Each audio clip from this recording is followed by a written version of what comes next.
सर्वोत्तम मुलगा किंवा विद्यार्थी कोण, मुलगा किंवा मुलगी विद्यार्थी कोण असं करणारी आपली शिक्षण पद्धती आहे.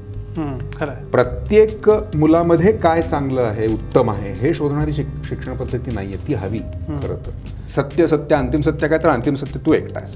आता डिझाईन कर बरं तुझं आयुष्य की कसं तुला समाधानाने जगता येईल हसत. माझं समाजाचं देणं वगैरे हे शब्द मला खूप घाबरवतात. असं काहीही नसतं. मला ते काम करताना बरं वाटतं, हा गाभा आहे. चांगलं चांगलं लिहून ठेवलंय आपल्या ज्याला अध्यात्म म्हणतात अशा ह्याच्यामध्ये, परंतु त्याला हार फुलं उदबत्त्या आणि ते सगळं त्या धुरात झाकलं गेलंय. एनिवे,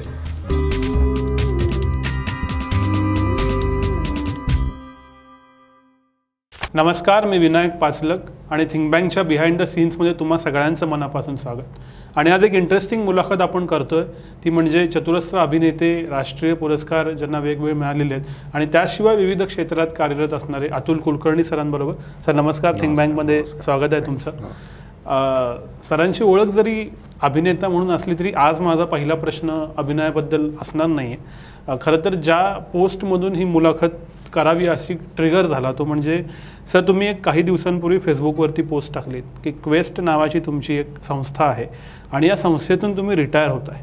तर एखाद्या अभिनेत्यानं रिटायर होणं एखाद्या कामातनं हीच एक वेगळी गोष्ट आहे, त्याच्याविषयी मला यायचं आहे. पण त्याच्या आधी ही जी क्वेस्ट नावाची संस्था आहे ज्याची तुम्ही गेली 15 वर्ष उभी करताय, ती नक्की काय आहे, त्याची गरज का वाटली आणि काय काम करते ती?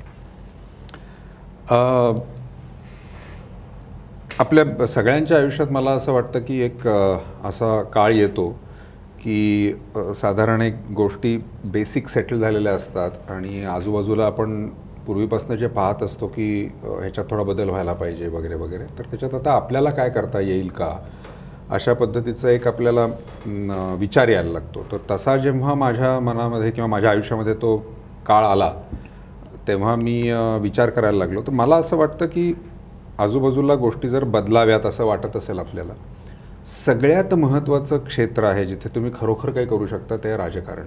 की तुम्ही राजकारणात असाल, तुमच्याकडे पॉवर असेल आणि विल असेल बदल करण्याची, तर त्याच्यासारखा इफेक्टिव्ह आणि लाँग टर्म बदल तुम्ही दुसऱ्या कुठल्या क्षेत्रात राहून करू शकत नाही. कारण नॅचरली तिथनं पॉलिसी मेकिंग होत असतं, बदलत असतं. तर त्यामुळे तो खूप महत्त्वाचं क्षेत्र आहे असं मला वाटतं. पण त्याचबरोबरीने मला हेही वाटतं की ते एक प्रोफेशन आहे आणि 24 तासाचं प्रोफेशन आहे आणि पार्ट टाईम अजिबातच करण्याचं ते प्रोफेशन नाही. तर त्यामुळे ते कितीही महत्त्वाचं असलं तरी मला माझ्या कामाचं जे स्वरूप आहे की जिथे माझा चेहरा हेच माझं प्रॉडक्ट आहे, त्यामुळे मी स्वतः जर तिथे नाही गेलो तर मी पैसे नाही कमवू शकत. म्हणजे कारखाना सुरू आहे आणि मी कोणीतरी चालवत आहे असं नाही आहे माझ्या बिझनेसमध्ये. तर त्यामुळे मला राजकारणात आणि त्याला खूप इतर गोष्टींची आवश्यकता आहे. फार सिरियस प्रोफेशन आहे ते माझ्या मते. तर ते सगळं शक्य नव्हतं. पण विचार करताना, वाचन करताना वेगवेगळं मला असं वाटलं की नंतरचं ज्याला सेकंड मोस्ट इम्पॉर्टंट असं आपल्याला म्हणता येईल ते शिक्षण क्षेत्र आहे असं मला वाटतं. कारण भारतामध्ये एस्पेशली तुम्ही कुठल्याही समस्येचा विचार केलात आणि त्याच्या मुळाशी जायचा प्रयत्न केलात तर त्याचं मूळ हे चुकीच्या शिक्षण पद्धतीमध्ये आहे असं आपल्या लक्षात येईल. कुठलाही तुम्ही प्रॉब्लेम, अगदी मोठ्यातला मोठा टेररिझमसारखा प्रॉब्लेम घेतलात किंवा अगदी काही छोटा किरकोळ रोजच्या आयुष्यात दिसणारा दारूसारखा समजा प्रॉब्लेम घेतलात, तरीसुद्धा शिक्षण पद्धती ही खूप महत्त्वाची आहे असं मला वाटतं. मी साक्षरता वगैरे किंवा सुशिक्षित असे हे शब्द वापरत नाही आहे जाणीवपूर्वक. मी शिक्षण पद्धती असं म्हणतोय की मुळात का आपण शिकवतोय, शिक्षण का, कशासाठी, ह्याच्या ज्या काही व्याख्या आहेत त्या आपल्या क्लिअर आहेत का, आणि त्या नाही आहेत. कारण आपल्याला शिक्षण का हे आपल्याला जेव्हा आपण विचार करतो तेव्हा असं आपल्या लक्षात येतं की पैसा हवा म्हणून शिक्षण हे अत्यंत साधं त्याचं गणित आपल्या डोक्यात आहे. आणि मग त्यामुळे आपण सगळ्या चुकीच्या गोष्टी, कॉम्पिटिशनपासून त्या सगळ्या गोष्टी अशा करत राहतो. आणि त्यामुळे जो नागरिक घडवण्यासाठीचं जे शिक्षण आहे की म्हणजे सगळ्या मुलांमध्ये सर्वोत्तम मुलगा किंवा विद्यार्थी कोण, मुलगा किंवा मुलगी विद्यार्थी कोण, असं करणारी आपली शिक्षण पद्धती आहे. प्रत्येक मुलामध्ये काय चांगलं आहे, उत्तम आहे हे शोधणारी शिक्षण पद्धती नाहीये, ती हवी खरं तर. आणि असं जेव्हा तुम्ही एक रिस्पॉन्सिबल सिटीझन, एक जबाबदार नागरिक तयार करण्याचा मोटो असतो, ते खरं जे नाही आहे आपल्याकडे. तर त्यामुळे ह्या सगळ्या समस्या निर्माण झालेल्या आहेत असं माझं मत आहे अजूनही. आणि त्यामुळे मी शोधायला लागलो की या क्षेत्रात काय करता येईल वगैरे वगैरे. तर हे करत असताना निलेश निमकर म्हणून भारतातले खूप मोठे शिक्षणतज्ज्ञ आहेत, तर त्यांच्याबरोबर भेट झाली. त्यांच्याबरोबर ते एक अभ्यास गट चालवत होते. तर मी आणि माझी बायको गीतांजली आम्ही त्या अभ्यास गटामध्ये जात होतो जवळजवळ वर्ष, दीड वर्ष. अच्छा.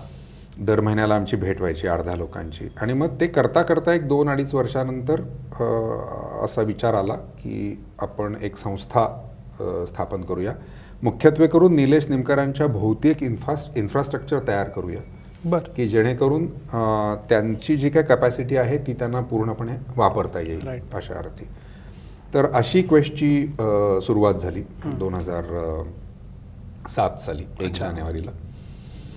आणि मग मी त्या तुम्ही ज्याचा उल्लेख केला त्या नोटमध्ये मी लिहिल्यासारखं गेली 14 वर्ष सगळं म्हणजे माझा काय म्हणूया त्याला ब्रेन स्पेस असेल, माझ्याकडे जी काही संसाधनं उपलब्ध होती ती असतील, माझा वेळ असेल, जे काही असेल ते सगळंचा एक खूप मोठा भाग क्वेस्ट हा होता. बरोबर. क्वेस्ट काय करते तर क्वेस्ट ही प्राथमिक आणि पूर्वप्राथमिक शिक्षणामध्ये काम करते.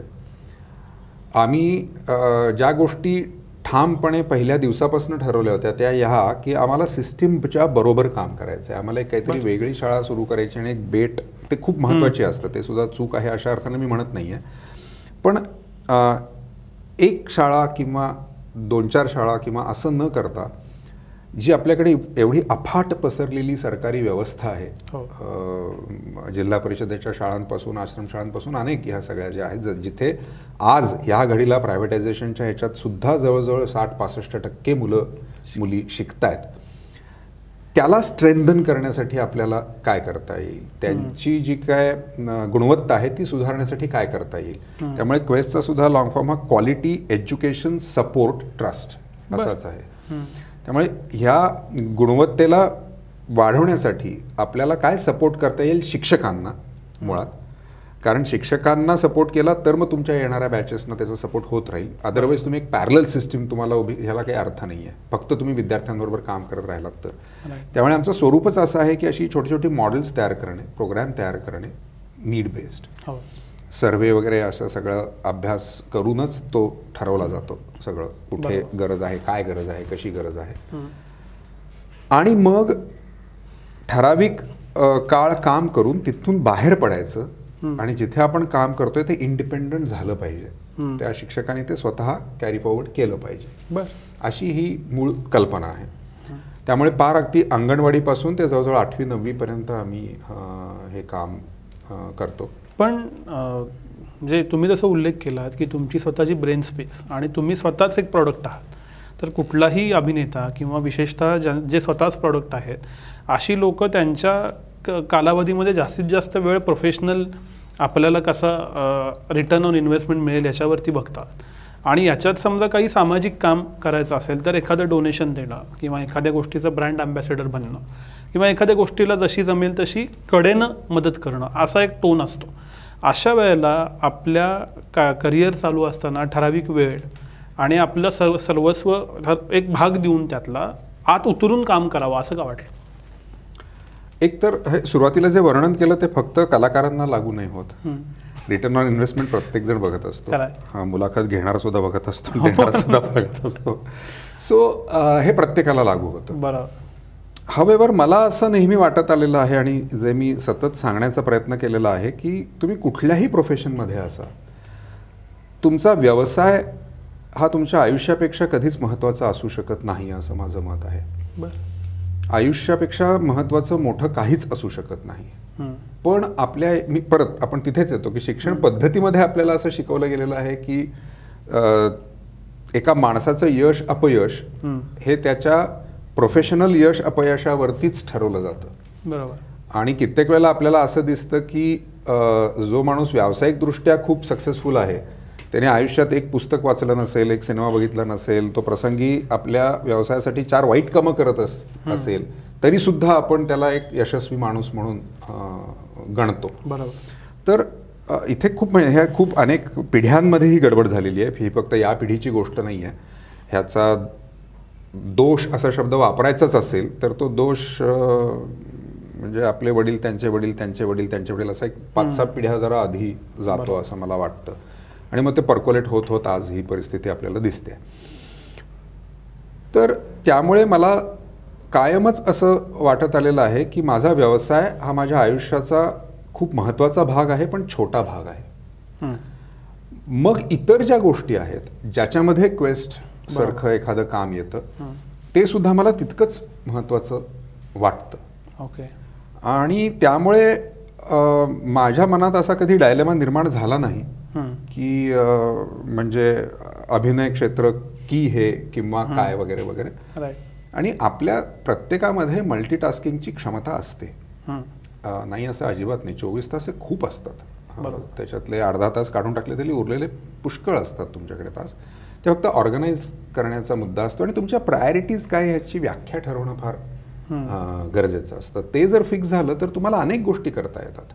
त्यामुळे हे आता क्वेस्टच्या बद्दल तुम्ही बोलताय, पण इतर आमचं एक वनकुसवडे म्हणून गाव आहे सातारा जिल्ह्यामध्ये, तिथे एक आमचं प्रोजेक्ट मोठं गेली असंच 15, 16, 17 वर्ष चालू आहे रिस्टोरेशनचं. एक पूर्णपणे बॅरन लँड घेऊन, उजाड जमीन घेऊन त्याच्यावरती जंगल बनवणं. आणि पुण्यातलीच एक ऑयकॉस नावाची संस्था आहे, त्यांच्यामध्ये प्रायव्हेट प्रोजेक्ट आहे. तो काही सामाजिक हे असं नाही आहे, प्रायव्हेट प्रोजेक्ट आहे तो. मी, माझे मित्रमंडळी आणि काही माझी भावंड असं मिळून आम्ही तो एक जंगल तयार करणे असा एक प्रोजेक्ट करतो. तर अशा अनेक गोष्टी आहेत. प्रवास आहे, वाचन आहे, काहीही न करणं आहे, तो सुद्धा खूप महत्त्वाचा भाग असतो की काहीच नाही करायचं आहे, शांतपणे बसायचं आहे घरी. आणि मी माझे जे मॅनेजर्स आहेत त्यांना नेहमी सांगत आलोय की मला 365 दिवस काम करायचं नाही आहे.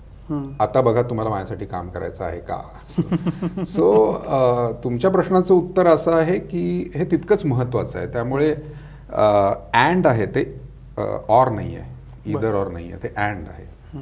पण हे सगळं जरी मानलं तरी तुमचा व्यवसाय असा आहे की सतत दिसावं लागतं माध्यमात, तिकडं तिकडं, की ही व्यक्ती आहे बाबा. तर हे सगळं काम करताना जो स्पेस जातो या सगळ्यात असं वाटत नाही का की अरे एक संधी मिस झाली किंवा असं काहीतरी झालं, असा डायलेमा नाही तयार होत? 2 गोष्टी, असं नसतं मी सतत दिसलोच पाहिजे वगैरे. ह्या खूप म्हणजे काय म्हणूया त्याला, अनेक गैरसमज जे काय आमच्या क्षेत्राबद्दल आहे त्यातलंच हे आहे. कारण तुम्ही जरासं आपण 2 मिनटं शांत बसून विचार केला की आपल्याला सतत दिसणारी माणसं आहेत, ती खरोखर या क्षेत्रात आपण त्यांचं काम बघणं प्रेफर करतो का किंवा काय करतो का, तर तुमच्या असं लक्षात येईल की नाही, अरे तो एक वेगळा लॉट आहे की जो सतत दिसतो आणि ते एक प्रोफेशन आहे ज्याच्याबद्दल पूर्ण मला आदर आहेच. परंतु हे काही खरं नाही की असंच असायला लागतं, असं काही खरं नाही आहे. आपल्याकडे असे अनेक उदाहरणं आहेत की जे 2-2, 3-3 वर्षात एक सिनेमा करतात आणि व्यवस्थित असतात, तरी सुद्धा लोक त्यांच्या पुढच्या सिनेमाची वाट पाहतात. सो ते काही खरं नाही. दुसरा भाग जे मी आत्ता सांगितलं तोच आहे की मला हेही जर तितकंच महत्त्वाचं वाटत असेल आणि जर तुम्ही म्हणताय ते आपण खरं धरलं की माझी एखाद दुसरी संधी जर जात असेल, तरी सुद्धा जेव्हा मी असं म्हणतो की ह्या दोन्ही गोष्टी माझ्यासाठी महत्त्वाच्या आहेत, त्यामुळे काही वेळेला इकडे काहीतरी लॉस होईल, काही वेळेला तिकडे काहीतरी लॉस होईल. बरोबर. तर that's all part of the game I guess. Right.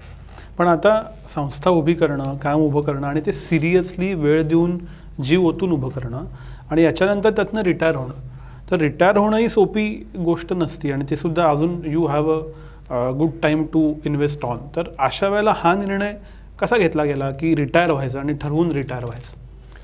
हा सुद्धा खूप आधी घेतलेला निर्णय आहे.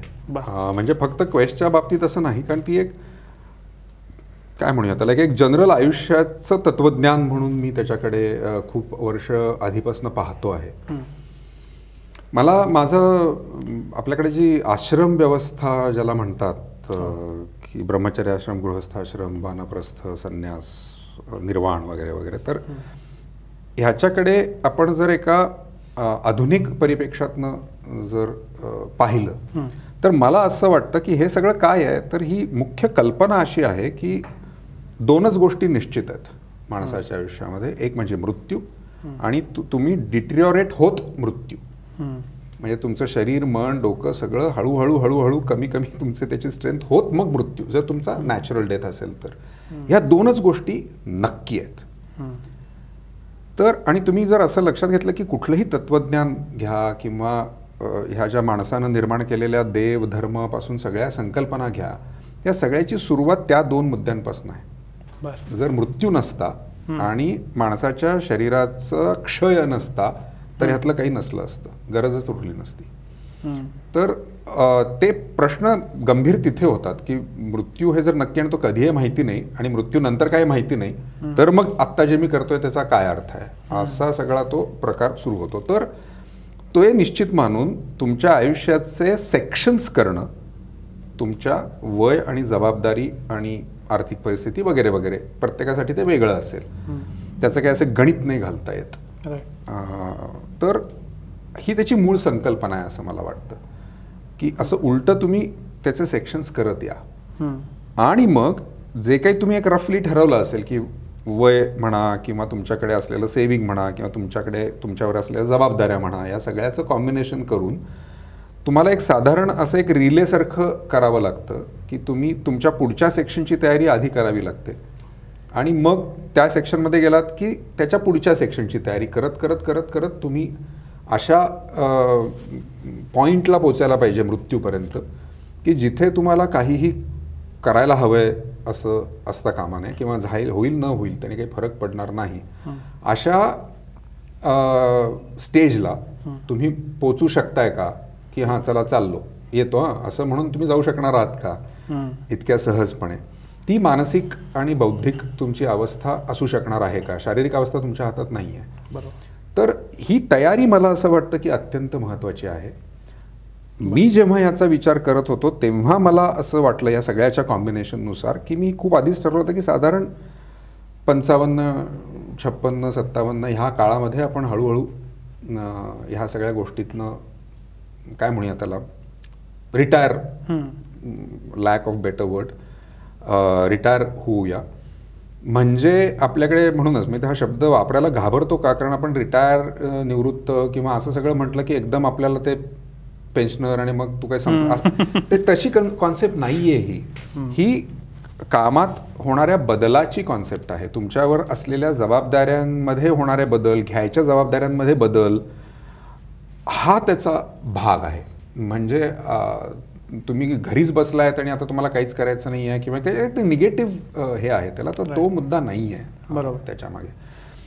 सो सांगायचा मुद्दा हा की मी हे आधीच ठरवलेलं होतं की साधारण या वयाच्या या टप्प्यामध्ये आपण जे काही करत आहोत गेली 14-15 वर्ष त्याच्यातनं हळूहळू बाजूला व्हायचं आपण आणि काहीतरी नवीन गोष्टी एक्सप्लोर करायच्या. त्या काय करायच्या, कुठे करायच्या, कशा करायच्या, त्याचं सुद्धा प्लॅनिंग आहेच. तर त्यामुळे हा एका मोठ्या स्कीमचा भाग आहे, हा अचानक काहीतरी निर्माण झालेला भाग नाही. आणि म्हणूनच क्वेस्टमध्ये मी गेल्या 2-2.5 वर्षापूर्वीच हे डिक्लेअर केलेलं होतं की मी साधारणपणे या 2021-22च्या दरम्यान मी रिटायर होईन असं. आणि त्यामुळे आम्ही तशी तयारी पण सगळी गेले कित्येक महिने करत होतो. सो सांगायचं म्हणजे मुद्दा की हा फिलॉसॉफिकल डिसिजन आहे, हा असा काहीतरी पिन पॉइंटेड क्वेस्टसाठी फक्त असा डिसिजन नाही.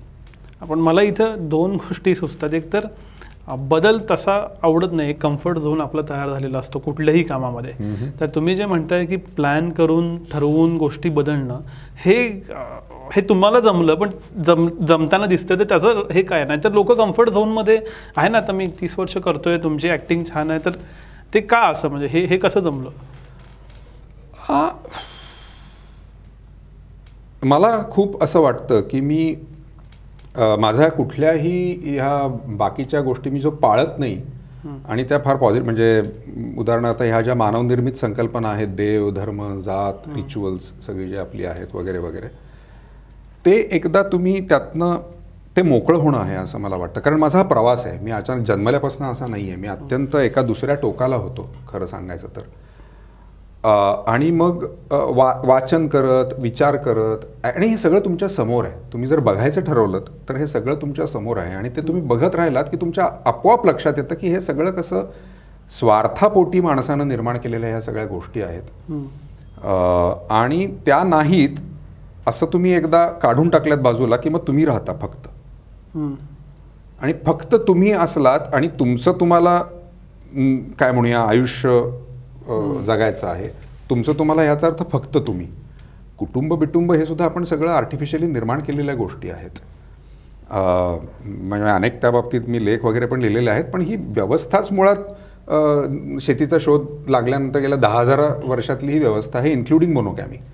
तर त्यामुळे एकदा काय हे जे सगळा धुरळा आहे ना, तो तुम्ही खाली बसवलात की तुम्हाला खरी सत्य परिस्थिती काय आहे ती लक्षात येते की फक्त तुम्ही आहात आणि तुमच्या पद्धतीने एक आनंदाने किंवा एक समाधानाने, आनंद हा चुकीचा, समाधानाने आयुष्य, कंटेंटेड आयुष्य जगणं, हा तुम्ही एकदा दिशा ठेवलीत की हे खूप सोपं आहे असं मला वाटतं. तो कम्फर्ट झोन हा अत्यंत अप्रतिम शब्द आहे, कारण कुठल्याच बाबतीत आपल्याला तो सोडायला आवडत नाही.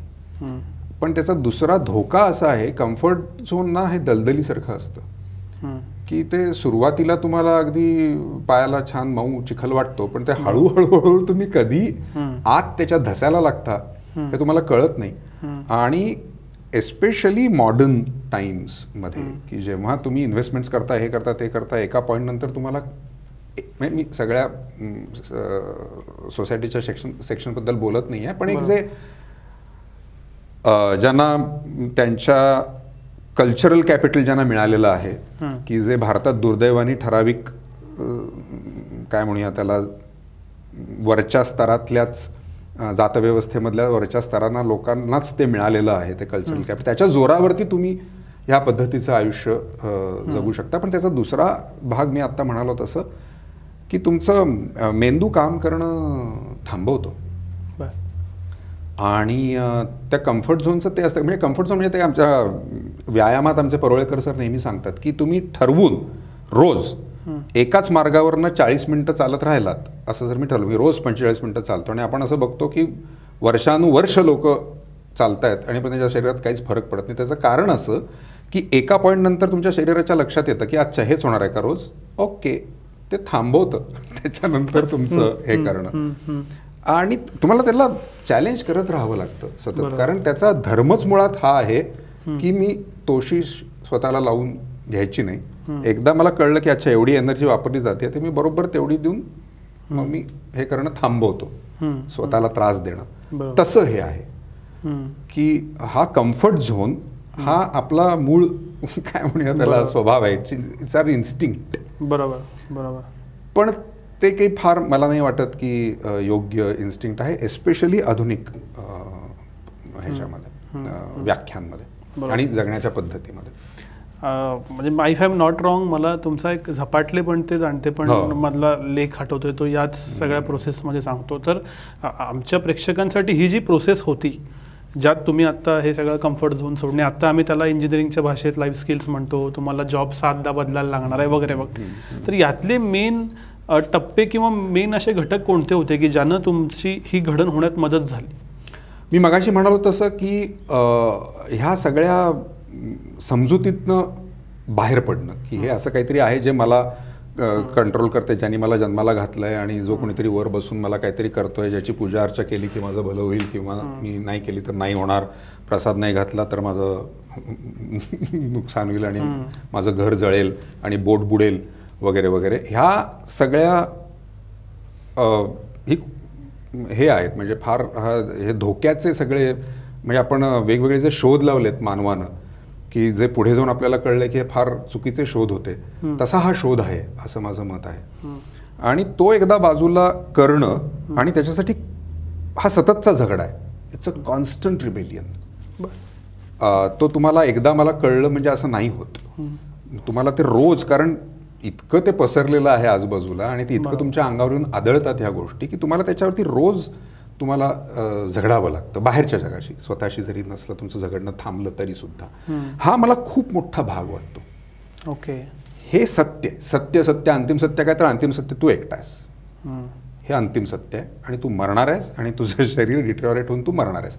आता डिझाईन कर बरं तुझं आयुष्य की कसं तुला समाधानाने जगता येईल हसत. हे अंतिम सत्य आहे माझ्या मते आणि ते सोपं आहे अत्यंत आणि ते खरं आहे. राईट. ही प्रोसेस खूप महत्त्वाची आहे असं मला वाटतं. आणि त्याच्यानंतर हा व्यक्तीचा प्रवास आहे प्रत्येक, त्याच्या स्वभावाप्रमाणे, त्याच्या प्रोफेशनप्रमाणे, मी म्हटलं तर त्याच्या जबाबदाऱ्यांप्रमाणे, काय काळात तुम्ही जगताय त्याच्याप्रमाणे. आत्ताच्या सारखं एखादं काहीतरी असं जागतिक संकट आलं करोनासारखं की ज्याच्यामध्ये तुमच्या आयुष्याचं पूर्ण प्लान उद्ध्वस्त होऊ शकतो कित्येक जणांच्या आयुष्याचा. बरोबर. किंवा तुम्ही इतक्या डिसएडव्हान्टेजेसमध्ये जन्मलेले असता सोशली, बरोबर, की ते तुमच्याकडे काहीच नसल्यामुळे तुम्हाला सतत एक झगडा करावं लागणं आयुष्याशी, असंही काहीतरी एक निगेटिव्ह तुमच्या याच्यात असू शकतं. पण या सगळ्यातनं जे काही असेल त्यातनं मार्ग काढत का होईना, ही गोष्ट आधी हे सगळं लोढणं बाजूला काढायला पाहिजे, हे मला वाटतं ही पहिली स्टेप आहे. दुसरी स्टेप, तुम्ही तुमच्या व्याख्या ठरवणं की मला नक्की काय हवंय, आणि माझ्या व्याख्या ह्या मी ठरवल्यात का दुसऱ्यांनी कुणीतरी ठरवल्यात माझ्यासाठी. म्हणजे ठरवतो आपणच, पण दुसऱ्याकडे बघून ठरवतो की मला काय हवंय, तर हे त्याच्याकडे ते आहे म्हणून मला हे हवंय, हे कुठेतरी मनात असणं, ह्याचा अर्थ असा की दुसऱ्यांनी कुणीतरी व्याख्या ठरवणं तुमच्या. बरोबर. हा सुद्धा कॉन्स्टंट रिबेलियन आहे, सततचा झगडा आहे. कारण जग आपण तसं करून ठेवलंय की तुमच्या क्लासमेट्सकडे अमुक गोष्टी असणं आणि त्या माझ्याकडे नसणं, हा जर मी मगाशी मी म्हटलं तसं माझ्या आयुष्याचा डिफीट मानत असेल तर मग विषय संपला. मग ते व्याख्या ठरवतात तुझं समाधान कशात आहे ते. मग झगड बाबा, मग पोच त्यांच्यापर्यंत जाण्यासाठी करत राहा जे काय तुला त्याच्यात समाधान वाटत असेल तर. तिथे पोचल्यानंतर तुझ्या लक्षात येईल की अरे हे तर आणखीन पुढे गेलेत किंवा दुसरं आणखीन कुठेतरी पुढे, त्याला अंत नाही आहे. तर हे ऐकताना कदाचित फार मोठं अध्यात्म आणि फिलॉसॉफी वगैरे वाटेल, पण भारतामध्ये तेही फार करून ठेवलंय की अध्यात्म ही फारच अवघड गोष्ट आहे, ती काही जणांनाच जमते वगैरे, असं त्याला ग्लोरिफाय करून ठेवलंय. आणि त्यामुळे ते अप्राप्य वगैरे हे जे शब्द वापरले जातात प्रवचनांमध्ये, नाही आहे असं. हे अप्राप्य विप्राप्य हे ह्या इयत्ता आहेत आपल्या. कशा पहिली ते PhD पर्यंतच्या इयत्ता असतात, तशा ह्या एक एक पार करत जायच्या इयत्ता आहेत. आणि त्याच्यासाठी विपुल लिखाण करून ठेवलेलं आहे अनेक लोकांनी. त्याच्यामध्ये त्या पद्धतीचं आयुष्य जगणारी अनेक लोक तुमच्या आजूबाजूला असतात. फक्त आपण फॅशन करून ठेवली आहे की त्यांना अयशस्वी म्हणणं काही लोकांना, की त्यांनी जर लौकिक अर्थाने जर ते यशस्वी नसतील पण एक छान हसत जगत असतील तरी सुद्धा अच्छा हे नाही आहे का, किंवा अमुक ठिकाणी ॲड्रेस आहे का, गाडी कुठली अच्छा ही आहे का, मग हा सक्सेसफुल नाही वगैरे वगैरे. तर मला असं वाटतं की ही क्लॅरिटी येणं तुमच्या व्याख्यांची, हा त्याचा दुसरा भाग आहे. त्यामुळे आधी असलेली जळमटं काढून टाकणं आणि मग तुमच्या व्याख्या क्लिअर होणं, हे दोन मार्ग आहेत. आणि मग मात्र प्रत्येकाचा आपापला मार्ग आहे, त्याच्यातनं पंथ करण्याची अजिबात आवश्यकता नाही कुठल्याही प्रकारचा. नाही, हे खूप इंटरेस्टिंग आणि समजून घेण्याजोगं पण आहे. पण याच्यात मगाशीच्या विषयाच्या धाग्याला धरून एक मुद्दा मला आवर्जून विचारायचा आहे, तो म्हणजे असे जे कनोटेशन्स आहेत त्यातलाच एक भाग असा आहे समाजाच्या दृष्टीनं की समाजसेवा ही सेकंड इनिंग असते. पहिली इनिंग झाली की मग समाजसेवा करायची आणि दुसरं मग ती हयात करत राहायची. तर ह्याच्याकडं आता तुम्ही अजून एक काहीतरी इनिंग खेळाल तर ही सेकंड इनिंग न ठेवणं आणि हयात आपलं काम समाजाला देणं आणि त्याचं एक ग्लोरिफिकेशन, ह्या सगळ्या धारणांकडे तुम्ही कसं बघता? अर्ध्या प्रश्नाचं उत्तर मी मगाशी दिलं की मला हे मुळात वाटतच नाही की एक संपूर्ण मग हे सेकंड इनिंग वगैरे वगैरे, तो माझ्या आयुष्याचाच भाग आहे असं मला वाटतं. त्यामुळे जे मगाशी मी बोललो, आता बाहेर पडणं हे खूप महत्वाचं, एस्पेशली जो संदर्भ तुम्ही देताय सामाजिक कार्य म्हणा किंवा काय म्हणूया सार्वजनिक कार्य म्हणा किंवा काय वाटेल. मला बेसिकली सामाजिक काय म्हणूया ते काय म्हणतात त्याला की भान आणि माझं समाजाचं देणं वगैरे हे शब्द मला खूप घाबरवतात. असं काहीही नसतं. मला ते काम करताना बरं वाटतं, हा गाभा आहे सगळ्याचा. जे कोणी या क्षेत्रामध्ये काम करू इच्छितात त्यांना मला हे काम करताना समाधान वाटतं, हा त्याचा गाभा आहे. मी काहीतरी समाजाचं देणं लागतो आणि मला काहीतरी सामाजिक भान वगैरे, हे शब्द फार फसवे आणि इगो वाढवणारे शब्द आहेत. हे असं काहीही नाही आहे. तुम्हाला समाधान वाटतं हे कबूल केलं पाहिजे आणि त्या समाधानासाठी काम केलं पाहिजे, एवढंच माझं साधं म्हणणं आहे. पण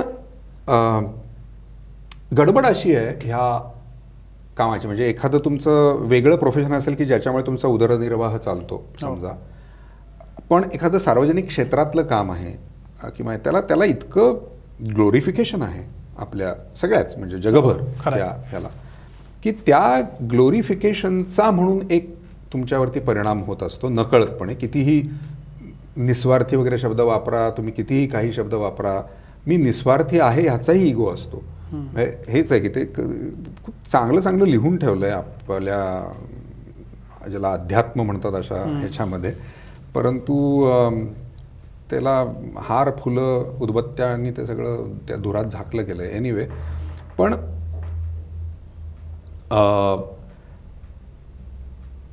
त्याचा जो परिणाम आहे आपल्यावरती ह्या सगळ्या ग्लोरिफिकेशनचा, एक तो लक्षात ठेवणं फार गरजेचं आहे की हे ग्लोरिफिकेशन आहे आणि त्याचा परिणाम होऊ शकतो नकळतपणे.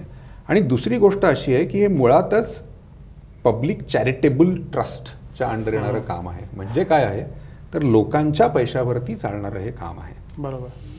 तर ह्या दोन्ही गोष्टींचं भान ठेवून मला असं वाटतं की प्रत्येक सामाजिक संस्थेनी असा विचार केला पाहिजे की त्याचं त्या संस्थेचं मशीनमध्ये रूपांतर झालं पाहिजे. म्हणजे काय की एखाद्या किंवा कुठल्याही 2-4 व्यक्तींवरती अवलंबून ती संस्था राहता कामा नये. बरोबर. कुठल्या तरी नावावरती, कुठल्या तरी त्या माणसाच्या काय कर्तृत्वावरती असेल, काही वेळेला नुसतं आडनावांवरती असतं, किंवा अशा वेगवेगळ्या पद्धतीने भारतभर नाही जगभर अशा पद्धतीच्या संस्था चालवल्या जातात. परंतु त्याचं कुठेतरी म्हणजे एक जी प्रॉफिट मेकिंग कंपनी असते त्याच्या बाबतीत कसा विचार होतो, त्याच्या बाबतीत काय विचार होतो की बाबा कुठेतरी प्रायव्हेट एक छोटंसं काय म्हणूया त्याला की इंडिव्हिज्युअल ह्याची एक कंपनी आहे, त्याची प्रायव्हेट लिमिटेड होते, त्याची पब्लिक लिमिटेड होते, तुम्ही शेअर्स आणता मार्केटमध्ये, मग त्याच्यानंतर ते बोर्ड ऑफ डिरेक्टर्स, मग तो जो मूळ हे असतो तो कुठेही बाजूला जाऊ शकतो, कधीही संपू शकतो, पण दुसरी एक मशीन ते टेक ओव्हर करतं. राईट. हे एक्झॅक्टली संस्थेमध्ये झालं पाहिजे, कुठल्याही सामाजिक संस्थेमध्ये. आणि त्याच्यासाठी हे जे मी आत्ता लिंक त्याची अशी आहे की हे जे मी सेक्शन्स म्हणतोय, हे जे इंडिव्हिज्युअल्स आहेत, ह्या ज्या व्यक्ती आहेत की ज्यांनी एस्पेशली ह्या संस्था सुरू केलेल्या आहेत किंवा या संस्था नावारूपाला आणल्या आहेत, पुढे नेल्या आहेत, त्या लोकांनी हे सेक्शन्स करणं तर अत्यंत गरजेचं आहे. आणि तुम्ही ठरवून तुमच्या वयाप्रमाणे आणि तुमच्या जबाबदाऱ्यांप्रमाणे एक काहीतरी त्याचा एक बेसिक पिरियड ठरवून संस्थेची परिस्थिती काय आहे ह्याचा अजिबात विचार न करता तुमचं काम आता संपलंय यातलं, आता तुम्ही बाजूला व्हा. तुम्ही या क्षणी तुमचा ऍक्सिडेंट होऊन गेला असतात, काय केलं असतात तुम्ही? काय नाही ना, मग आता बाजूला व्हा. तसं समजा की, आणि जे कृष्णमूर्ती म्हणतात तसं after that start living as if you are dead. ते फारच अप्रतिम फिलॉसॉफी आहे ती की live as if you are dead. म्हणजे काय की तुम्ही जगताय पण तुम्हाला एखाद्या मृत माणसाच्या वरती जसा परिणाम होत नाही बाकी कुठल्याही गोष्टींचा आजूबाजूच्या, तसा तो होऊ न देणं जिवंत असून सुद्धा, हा त्याचा अर्थ आहे. सामाजिक क्षेत्रामध्ये ह्याचं अनन्यसाधारण महत्व आहे. हे फार कटाक्षाने ह्या गोष्टी केल्या पाहिजेत.